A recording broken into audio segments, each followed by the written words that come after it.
भगवान हमारे हैं और हमारे का हमें भरोसा है। राम जी हैं। एक बात सुनाऊं मैं, ममता की बात सुना। वृंदावन में एक महात्मा घूमते थे, जिन्हें देखकर लोग कहते थे जज साहब आ रहे हैं, जज साहब आ रहे हैं। 30 वर्ष पुरानी घटना है। तो एक संत से किसी ने पूछा कि इनको जज साहब क्यों कहते हैं? तो कहा कि ये साधु अब हो गए, पहले जज थे, पुराना नाम अभी भी चल रहा है। तो ये साधु क्यों हुए? कहा ये दक्षिण भारत में एक छोटी सी जगह थी, लोक अदालत की तरह, वहां ये जज थे। एक गांव में एक बड़ा सीधा सरल आदमी रहता था, उसका नाम था भोला। भोला नाम तो लोगों ने रख दिया था, क्योंकि वो राम जी के अलावा किसी को जानते नहीं था, ना अन्यम जाने नैव जाने न जाने। गांव में रघुनाथ जी का मंदिर था और भोला केवट जाति का था। सामान्य परिस्थिति पर उससे जब कोई पूछता कि केवट भैया भोले वो बात कैसी है, तो कहता रघुनाथ जी जाने, मैं तो कुछ नहीं जानता। 2 बेटे 1 बेटी, बेटी विवाह के योग्य हुई। बेटों ने कहा कि पिताजी यहां के जो धनी सेठ हैं उनसे कर्ज ले लिया जाए, बहन का विवाह होने के बाद हम लोग कमाएंगे, रुपया चुका दिया जाएगा। केवट गया, सेठ जी ने ब्याज की सामान्य दर जो लेते थे वो तय की, लिखा पड़ी हुई, रुपया ले आए, विवाह हुआ बेटी का।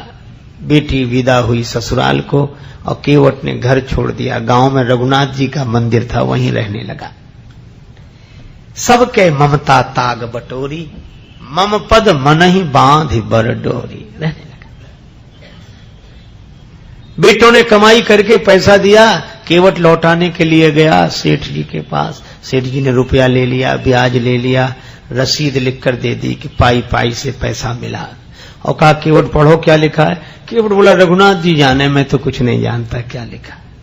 सेठ जी के मन में पाप आया कि इससे दोबारा पैसा लिया जा सकता है, तो बोले ये कागज हमें दे दो, तुम जरा पानी ले आओ।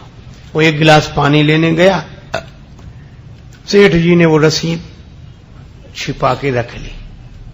फाड़ते तो शक होता, एक कागज पर ऐसे ही कुछ लिख कर दे दिया, बोलिए तुम्हारी रसीद।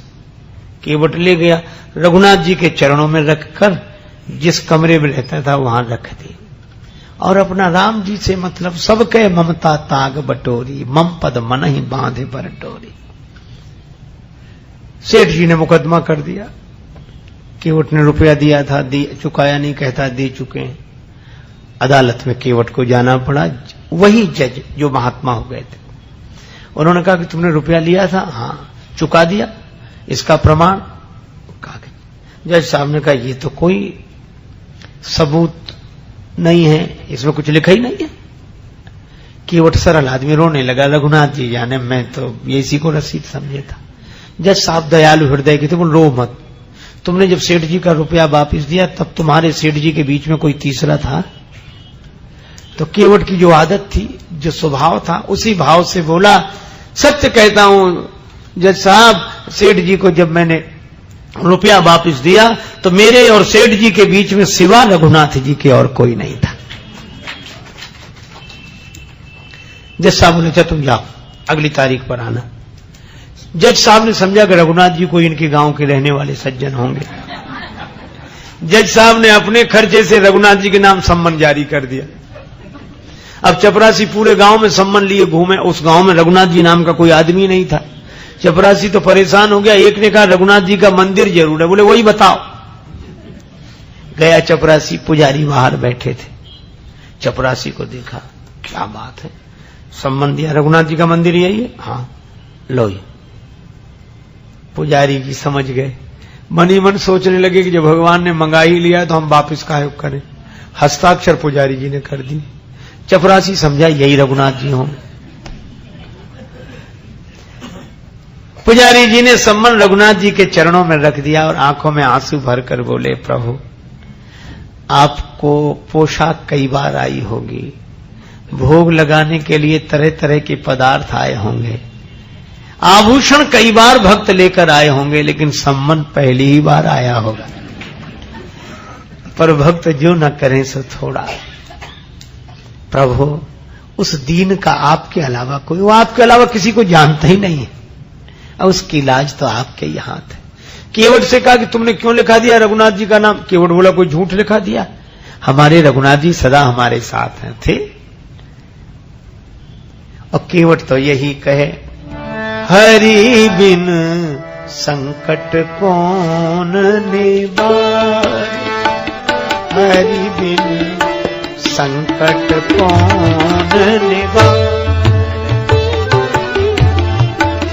साधनहीन मलिन दीन में जाऊं के ही के द्वारे, या अनाथ की लाज आज रघुनाथ जी हाथ तुम्हारे, हरि बिन संकट कौन निवारे।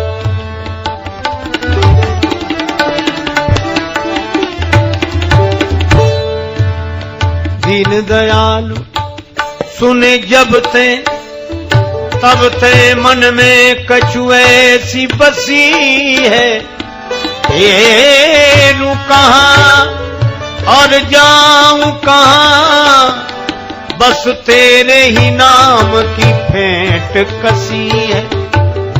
तेरो ही आसरो एक मलूक, नहीं प्रभु सो कोई और जसी है।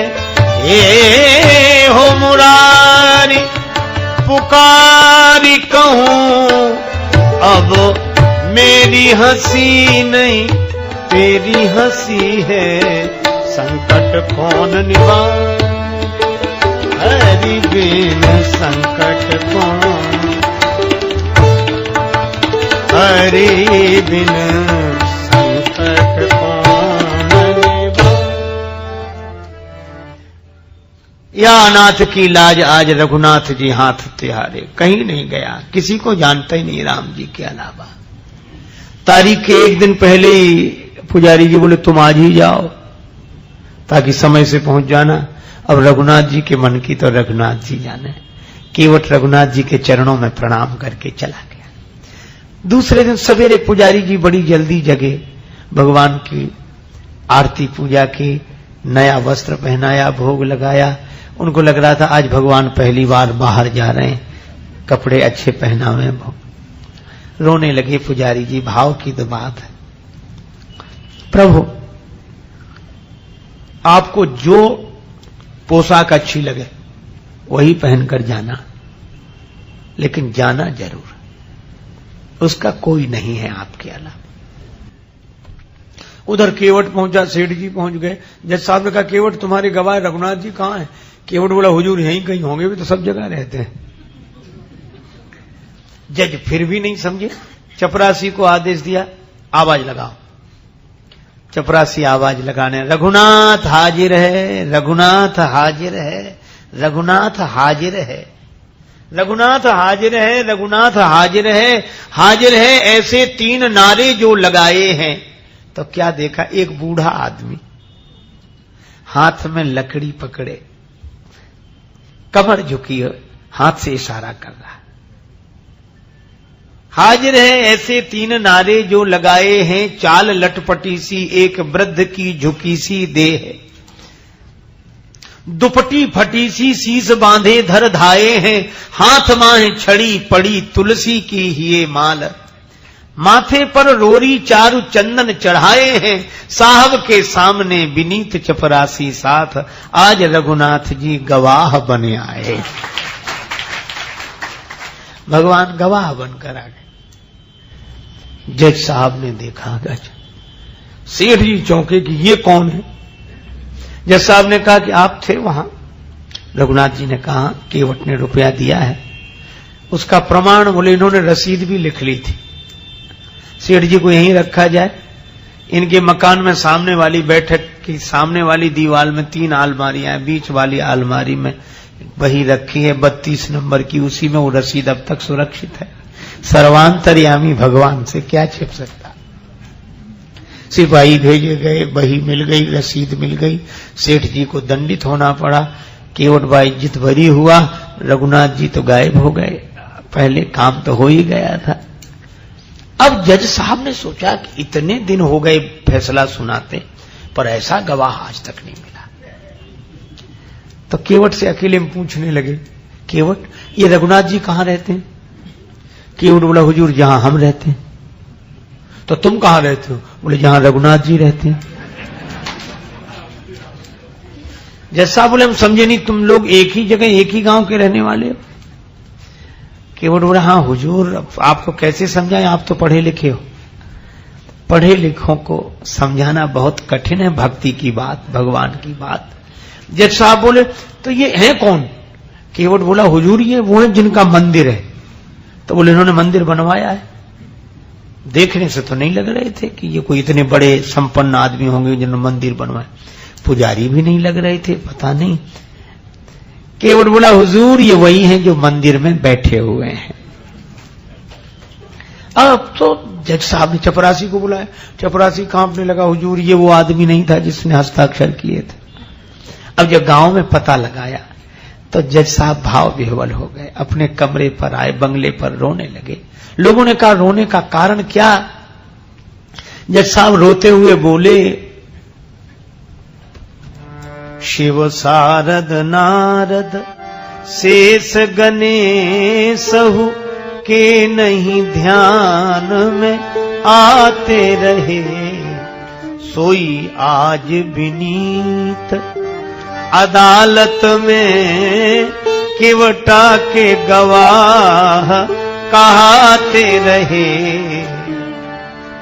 अरे तो इसमें रोने की क्या बात है? खुश होना चाहिए कि दर्शन हो गया। और चले गए तो वे तो जाते ही।